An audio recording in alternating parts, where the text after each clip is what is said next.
Hello, hi, namaste. So, welcome back to my channel.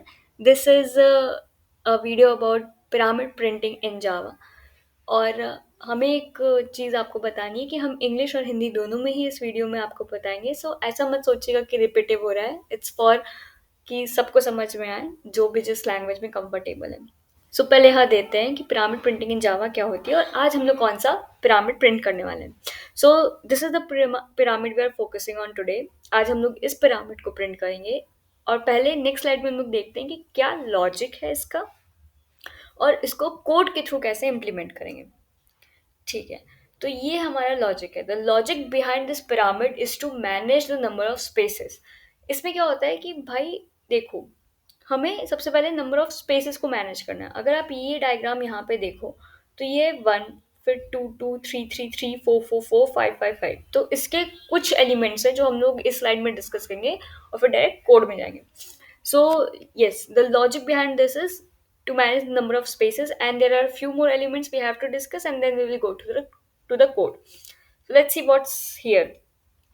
सबसे पहले यहाँ पे 1, 2, 2, 3, 3, 3, 4, 4, 4, 5, 5, 5.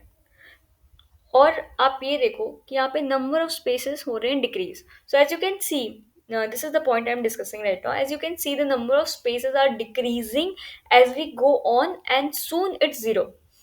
और ये किसी एक पर्टिकुलर नंबर से शुरू होता है और जाते-जाते 0 पे ख़त्म हो जाता है. तो क्या ये पर्टिकुलर नंबर हम लोग डिसाइड कर सकते हैं? क्या ये कैसे हम लोग वो पर्टिकुलर नंबर डिसाइड करते हैं? सो यहाँ पे काउंट करते हैं स्पेसेस. 1, 2, 3, 4. 4 स्पेसेस हैं और 5th पोज़ीशन पे हमारा 1 है. तो क्या हम लोग एक रिलेशन बना पा रहे हैं कि पिरामिड की जो लेंथ है और जो 1 की पोज़ीशन है वो किस पे है? सो पिरामिड की लेंथ हमारी 5 है और position of the first element is also 1. तो मतलब हमारा जो पिरामिड का लेंथ है वो हमें हेल्प कर सकता है कि नंबर ऑफ स्पेसेस हम लोग कैसे मैनेज करेंगे. तो और फिर उस स्पेसेस को हम लोग को डिक्रीज भी करते रहना है अंटिल अनलेस 0. मतलब 0 स्पेस होना मतलब हम लोग पिरामिड के बॉटम पे आ चुके हैं और हम लोग उस फाइनल लाइन पे हैं जहाँ पे हमें अपना पिरामिड खत्म करना है. तो ये पहला पॉइंट था. So, as I have mentioned that the number of spaces is proportional or directly equivalent to the number of line. Like the number of spaces in the first line will be more, and then in the second will be less by one, and number of lines in the pyramid is responsible for the spaces in the pyramid in the first row, second row, and so on. So the second point is each number represent the row number and is being repeated by the same.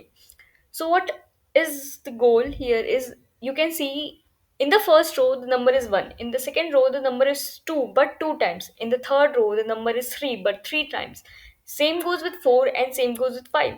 So हो क्या रहा है यहाँ पे कि एक रो में आपका नंबर 1 है, ठीक है, वो एक बार है. सेकंड रो में नंबर 2 2 बार है. थर्ड रो में नंबर 3 3 बार है. ये एक पैटर्न चल रहा है कि भाई जो भी हमारी रो है उसमें वो नंबर रहेगा और वो उतनी बार ही रिपीट होगा. जैसे एक एक बार रिपीट हुआ, दो दो बार हुआ, तीन तीन बार हुआ, एंड सो ऑन, वैसे रिपीट होगा. तो ये है सारा हमारा पिरामिड को देख के ऑब्जर्वेशन. और सेकेंड लाइन क्या है, थर्ड लाइन हमारी क्या है? The third line says that after the end of each and every row there is a line change. Okay, तो हर एक रो के एंड होने के बाद एक लाइन चेंज होती है. तो ये तीन हमारे एस्पेक्ट्स हैं भाई. मेरी ये ऑब्जर्वेशन है इस पिरामिड को देख के. So let's see after observing all this thing how we will implement it in a coding form, like in Java language form. तो अब देखते हैं कि जावा में हम लोग कैसे इसको कोड कर सकते हैं. ओके, हमें यहाँ पे इसको ख़त्म करना है.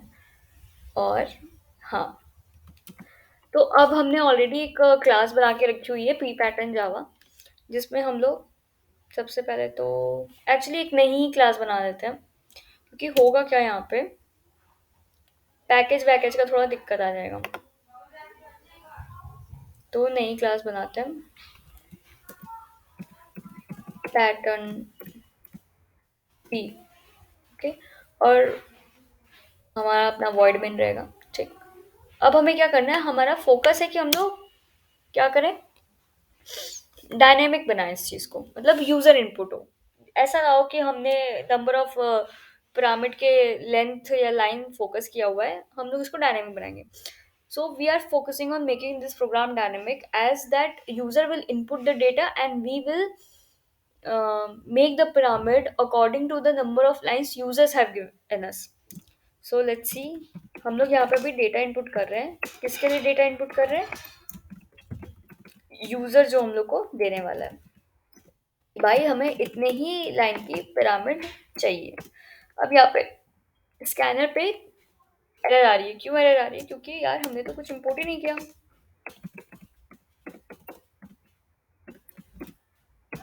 After importing the right libraries, you can say, or packages, so we will see that error is gone for the scanner. Okay. अब हमें क्या करना है? यहाँ पे हम लोग को वेरिएबल बनाना है. वेरिएबल क्या बनाना है? पहले एक बार आप देखो. यहाँ पे ये पिरामिड देखो आप पहले. इसमें एक बार ये समझने की कोशिश करो कि क्या चीज़ वेरिएबल है और क्या चीज़ कांस्टेंट है. तो देखो, वेरिएबल है हमारे नंबर ऑफ स्पेसेस और हर रो में हमारा नंबर चेंज हो रहा है. जैसे पहले रो में फर्स्ट था, सेकंड रो में सेकंड था. So the variable here's are the number of spaces and each and every time the number is also changing row by row. Okay. So these are the two variables for now. तो हम लोग क्या करना है? Line number जो है हमारा वो यूजर देगा भाई कि हमें इतनी लाइन तक की पिरामिड चाहिए. और दूसरा क्या होगा? हमारा रो नंबर. ठीक है. रो नंबर हमारी 1 से शुरू होगी. अभी हम इसका लॉजिक बताएंगे क्यों होगा ऐसा. अब हम लोग यूजर से पूछेंगे. भाई यूजर को पता कैसे चलेगा कि उसको एक नंबर देना है? हम लोग यूजर से पूछ रहे हैं कि enter the number of lines.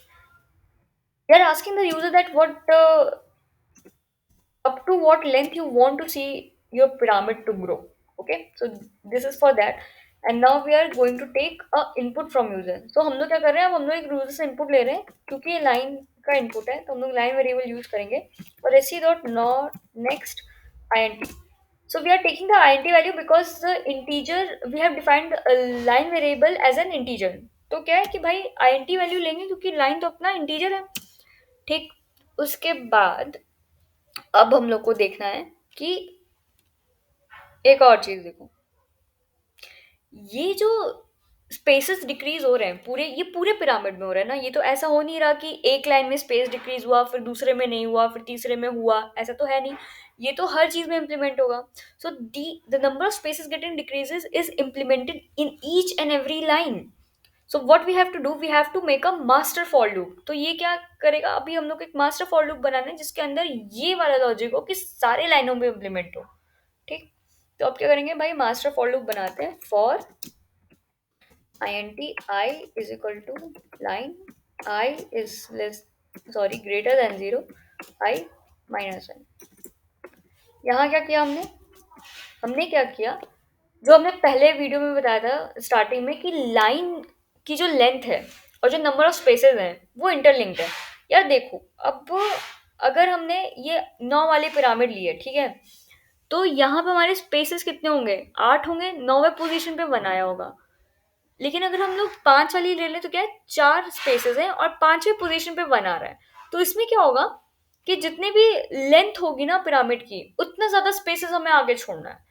इसलिए जाके हम लोग को लाइन से शुरुआत करनी है और हम लोग को खत्म कहाँ पे करना है? जब हमारा आई जो है वो 0 से बड़ा हो, मतलब 1 तक जाना है हम लोग को. ठीक. तो ये जो लाइन है ये फॉर लूप, ये हमारा मास्टर फॉर लूप जो हर एक लाइन के स्पेसेस को मैनेज करने वाला है. अब हम लोग को स्पेसेस प्रिंट करना है तो ये भी तो पता होना चाहिए ना यार कितने स्पेसेस प्रिंट करना है. ऐसा तो है नहीं कि हम लोग हर लाइन में एक नंबर ऑफ स्पेसेस प्रिंट कर देंगे. ठीक है. तो जे कहाँ से शुरू होगा? हमारा जे स्टार्ट होगा हमारा 1 से. J is greater than, I mean less than I and J plus plus. देखो अब ये क्या है भाई? तो जे 1 से शुरू हो रहा है और जे इज लेस देन आई. अगर लाइन यूजर ने इनपुट किया है 5. ठीक. तो आई की वैल्यू क्या हो गई? 5 हो गई. और यहाँ पे फिर जे की वैल्यू क्या हो गई? ये 1 है और हमारी आई की वैल्यू क्या है? 5 है. तो अब देखते हैं. आई हमारी 5 है, जे इज इक्वल टू 1 है। अब है हमारा कि जे की वैल्यू 1 है, आई से छोटी है क्योंकि आई की वैल्यू 5 है। अब हमें क्या करना है, प्रिंट करना है। क्या प्रिंट करना है, स्पेसेस प्रिंट करना है। तो system dot out dot println, sorry println क्यों नहीं कर रहे, क्योंकि हम लोग वो आगे भी प्रिंट करना है भाई, एलन कर देंगे तो हो जाएगा, दूसरी लाइन में चला जाएगा। तो system dot out dot print किया हमने, एक स्पेस कर दिया। बट अगर आप ध्यान से देखो, अगर आप यहाँ पे ध्यान से देखो, तो यहाँ पे 4 स्पेसेस है। तो यार अब जे की वैल्यू 1 थी, ये आई की वैल्यू 5 थी, कंडीशन तो सेटिस्फाई हो गई, एक स्पेस प्रिंट हो गया। अब क्या होगा, फॉर लूप के अकॉर्डिंग जे की वैल्यू 2 होगी, ये आई से अभी भी छोटा है, कंडीशन ट्रू हुई, एक और स्पेस प्रिंट होगा। 3 हुई, कंडीशन ट्रू हुई, एक और स्पेस प्रिंट होगा। 4 हुई, कंडीशन ट्रू हुई, एक और स्पेस प्रिंट होगा। 5 हुई, कंडीशन फॉल्स हुई, फॉर लूप के बाहर आ जाना चाहिए। तो अब क्या होगा, हमारे पास कितने स्पेसेस हुए, 4, क्योंकि 4 तक हमारे पास स्पेसेस होने चाहिए। उसके बाद कंडीशन फॉल्स हो गई और अब उसको आउट ऑफ द लूप जाना है, क्योंकि अब उसको एक नई वैल्यू प्रिंट करनी है। ठीक है, नई वैल्यू क्या प्रिंट करनी है, उसको उसको प्रिंट करना है हमारा रो नंबर। रो नंबर मतलब वो जो रो जहाँ पे हम लोग हैं और उतने बार प्रिंट करना है। तो एक नया कॉन्सेप्ट आया अब हमारा, I N T K is equal to 0, A is less than किसके, रो नंबर के, और A plus plus. I hope you understand the concept of why the number of spaces is printing 4 here, because it is the basic for loop that for the value j being equal to 1, 2, 3, 4, the spaces will get printed. As soon as j is 5, the condition is false and the for loops get terminated, and now we have to print a number. What number? The number is 1. Okay? Yes. So now we have to print a number, that is system dot out dot print, and that number is row number. This ये जो space है ना भाई, ये space इसलिए है क्योंकि cleanliness लाने के लिए आपको ये पैटर्न, ये पिरामिड प्रिंट करना है। और आप देखो 2 और 2 में स्पेस है, 3 3 3 में स्पेस है, क्लियर रखने के लिए। ठीक, तो क्या हो गया, अब हम लोग देखते हैं कि k इज इक्वल टू 0 है, k is less than row number है k प्लस प्लस। तो यार हमारा ये भी तो था कि उतनी बार हम लोग को प्रिंट कराना है ना, ऐसा तो भी तो था सीन कि जितनी बार नंबर रहेगा उतनी बार प्रिंट कराना है। तो सपोज मान लो भाई यहाँ पे कि रो नंबर हमारी 5 है। Now suppose here that row number here is not 5, 5 will be long, row number here is 2। Okay, row number हमारी है 2। अब k की वैल्यू क्या है, k is equal to 0. So for k is equal to 0, k is less than row number, that condition is true, and then our number will be printed. Our number is row number, that is 2 will be printed with one space. So here what it will do, after giving the spaces required, okay, 1 ही मान लो, इसको 1 मानो अभी के लिए। तो after giving the spaces required, जो कि हमारी 4 स्पेस थे, 1 2 3 4, 4 स्पेस थे। तो k is equal to 0, row number हमारी 1 है, कंडीशन ट्रू हुई, रो नंबर प्रिंट करना चाहिए, 1 प्रिंट किया और एक स्पेस और प्रिंट कर दिया। ठीक, यही अगर हमारी रो नंबर 2 होती तो क्या करता, यहाँ पे 2 होता, एक स्पेस कम हो जाता। स्पेस क्यों कम होता वो अभी बताते हैं। और ये 2 यस होता कि रो नंबर 2 होती, k की वैल्यू 0 होती, एक तो प्रिंट हो गई, एक स्पेस प्रिंट हो गया 2 के बाद, k की वैल्यू 1 होती, फिर 2 प्रिंट हुआ, फिर एक स्पेस हुआ। तो अब देखो क्या है इस फिगर में कि 1 के बाद 2 के बाद क्या है, एक लाइन नीचे आना है। भाई तो एक लाइन नीचे आने के लिए कौन सा कोड लिखते हैं हम लोग, कौन सा लिखते हैं भाई, system dot out dot println, ln कर दिया। ठीक है, अब यार देखो हमारा हो रहा है मास्टर फॉर लूप खत्म। हम लोग को क्या करना है, यहाँ पे i is equal to line है, i इज ग्रेटर देन 0 है, i माइनस माइनस, ये स्पेस अपना मैनेज कर लेगा। लेकिन जो रो नंबर है ना, जैसे अभी तो रो नंबर की वैल्यू 1 थी, जिस हिसाब से हम लोग चल रहे थे, ड्राई रन जिसका भी हम लोग निकाल रहे थे, ये रो की वैल्यू 2 हमने अभी एग्जांपल के लिए था, तो जिसका भी ड्राई रन निकाल रहे थे उस हिसाब से रो की वैल्यू 1 थी। तो रो की वैल्यू कैसे बदलेगी? रो की वैल्यू बदलेगी यहाँ पे, प्लस प्लस कर दिया, खत्म। तो भाई रो की वैल्यू बदल गई, बट एक बात बताओ, रो में हम लोग ने पहले क्यों नहीं रखा, किसी फॉर लूप में क्यों नहीं रखा? We haven't put row number in a for loop, इसलिए नहीं रखा फॉर लूप में, because for a particular row the row number is same. Suppose the row number for the row 1 is only 1, it's not going to change। जैसे पहली रो में जो रो number होगा वो हमारा 1 ही रहेगा ना यार, सेकेंड रो में जो हमारा रो नंबर होगा वो हमारा 2 ही रहेगा, और कुछ नहीं होने वाला। ठीक है, तो इसलिए हम लोग ने ऐसा किया। अब क्या करते हैं, सारा हम लोग ने लॉजिक वॉजिक लिया, सब कुछ हो गया, अब तो भाई ये प्रिंट होना चाहिए। ठीक, एक बार अब रन करके देखते हैं। आ गया कंसोल हमारा, हमने क्या किया, 5 किया यार, बहुत खूबसूरत पिरामिड तो प्रिंट हो गया।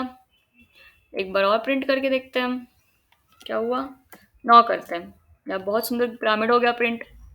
लेकिन बात यहाँ ख़त्म नहीं होती है, अगर हम लोग ये रन करते हैं और फिर 20 करते हैं, ये आप देख रहे हो, ये पिरामिड तो प्रिंट हुआ है, बट ये थोड़ा अड़बंगा पिरामिड प्रिंट हुआ है। So as we have seen that for line number of lines for 5, number of lines for 9, see this, the pyramid is printing as it is, but as soon as it's getting greater than 9, जैसे ही 9 से बढ़ रहा है ना, pyramid थोड़ा अलग सा हो जा रहा है अपना। so as soon as we are crossing the 9, the pyramid structure gets changed, is not an ideal pyramid structure। so what we have to do here, हमें यहाँ पे करना क्या है कि ये देखना है कि 10, 11 और ये 20 तक सारे डबल डिजिट हैं, और अभी तक हम लोग सिंगल डिजिट में काम कर रहे थे। That's why the structure have been change, the spaces have been altered, इसीलिए डबल डिजिट की वजह से स्पेस थोड़ा इधर होगा। तो अब क्या करते हैं कि अगर कभी इंटरव्यूअर आपसे पूछे कि यार 20 का प्रिंट करो, वैसे तो ऐसा होगा नहीं, but for your safer and आप रखो ये चीज कि ठीक है भाई, अगर 20 का प्रिंट करना है तो क्या करेंगे, तो इफ कंडीशन लगा दो, इफ अगर हमारी रो नंबर, अगर हमारी रो नंबर क्या है, लेस देन या इक्वल टू 9 है, अगर हमारी रो नंबर लेस देन या इक्वल टू 9 है तो ये करो, नहीं तो एक और कंडीशन क्या लगाने है हमें,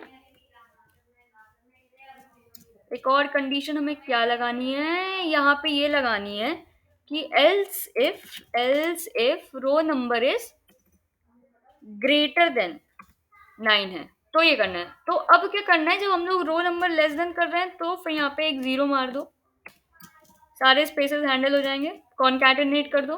ठीक है, अब टर्मिनेट करते हैं इसको, अब देखते हैं, अब हम लोग करते हैं भाई, हाँ हाँ सेव करो, अब हम लोग करते हैं 30 तक, नहीं 20 तक प्रिंट करके पहले देखते हैं। देखिए भैया पिरामिड कैसा बन रहा है, बाबा पिरामिड अब स्ट्रक्चर्ड है। ठीक है,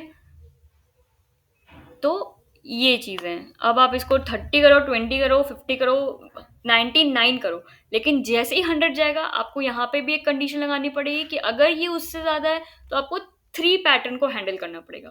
तो आप 0 0 ऐड करते जाओ, वो पैटर्न वैसे बनता जाएगा। तो ये है पूरी वीडियो, बहुत अच्छा लगा ये वीडियो बना के, आई होप आप लोग को समझ में आया हो। And I know I haven't used like English words a lot in this video, I haven't explained it in an English way, but if you want to have a pure English video for this particular topic, I will make it for you। So आज के लिए बस इतना ही, फिर किसी अगली video में मिलते हैं, चलो बाय बाय।